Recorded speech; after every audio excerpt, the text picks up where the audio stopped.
গরমের তীব্রতায় যখন নাজেহাল সাধারণ মানুষ, ঠিক তখনই যাত্রীদের ভিড় সামাল দিতে বড় সিদ্ধান্ত নিল ভারতীয় রেল। বিশেষ করে শিয়ালদা ও হাওড়া ডিভিশনে বাড়তি যাত্রী চাপের কথা মাথায় রেখে একাধিক ইএমইউ ও স্পেশাল ট্রেন চালানোর ঘোষণা করছে ইস্টার্ন রেলওয়ে। রেলের তরফে জানানো হয়েছে, আগামী 20 এপ্রিল থেকে 30 এপ্রিল পর্যন্ত এই অতিরিক্ত ট্রেন পরিষেবা চালু থাকবে। এই সময়ের মধ্যে গরমের ছুটি, যাতায়াতের চাপ এবং রাজ্যে আসন্ন নির্বাচন সব মিলিয়ে যাত্রী সংখ্যা উল্লেখযোগ্যভাবে বাড়বে বলেই মনে করছে রেল কর্তৃপক্ষ। তাই আগে থেকেই প্রস্তুতি নিচ্ছে রেল কর্তৃপক্ষ। সবচেয়ে গুরুত্বপূর্ণ ঘোষণা করা হয়েছে শিয়ালদা ডিভিশন এলাকায়। শিয়ালদা থেকে নামখানা পর্যন্ত একটি বিশেষ ইএমইউ ট্রেন চালানো হবে, যা সকাল 6:15 শিয়ালদা থেকে ছাড়বে এবং সকাল 8:45 নামখানায় পৌঁছবে।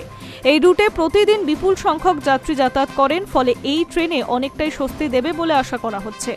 এরপর নামখানা থেকে সোনারপুর পর্যন্ত আরও একটি ইএমইউ ট্রেন চালানো হবে। সেটি সকাল 9:10 ছাড়বে এবং সোনারপুরে পৌঁছবে 11:03। একইভাবে সোনারপুর থেকে ডায়মন্ড হারবার রুটেও নতুন ট্রেন চালু করা হচ্ছে। এই ট্রেন সকাল 11:17 ছাড়বে এবং 12:29 ডায়মন্ড হারবারে পৌঁছবে। ফিরতি পথে থাকছে বিশেষ ব্যবস্থা। ডায়মন্ড হারবার থেকে শিয়ালদা পর্যন্ত একটি স্পেশাল ট্রেন চালানো হবে, যা দুপুর 12:38 ছাড়বে এবং দুপুর 2:23 শিয়ালদা স্টেশনে পৌঁছবে। প্রতিদিনের যাত্রীদের চাপ কমাতে এই অতিরিক্ত পরিষেবা গুরুত্বপূর্ণ ভূমিকা নেবে বলেই মনে করা হচ্ছে। শুধু শিয়ালদা ডিভিশনে নয়, হাওড়া ডিভিশন এলাকাতেও একাধিক পদক্ষেপ নেওয়া হয়েছে। ব্যান্ডেল কাটোয়া এবং কাটোয়া বর্ধমান শাখায় অতিরিক্ত ট্রেন চালানোর সিদ্ধান্ত নেওয়া হয়েছে।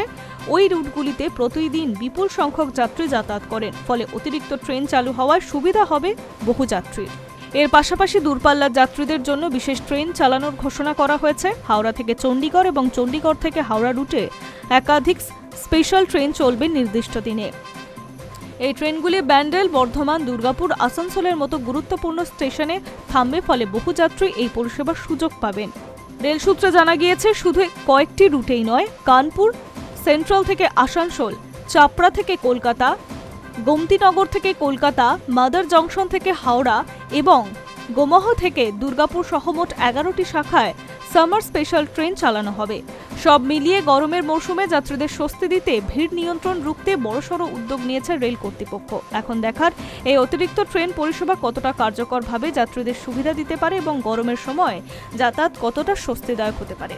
High news network.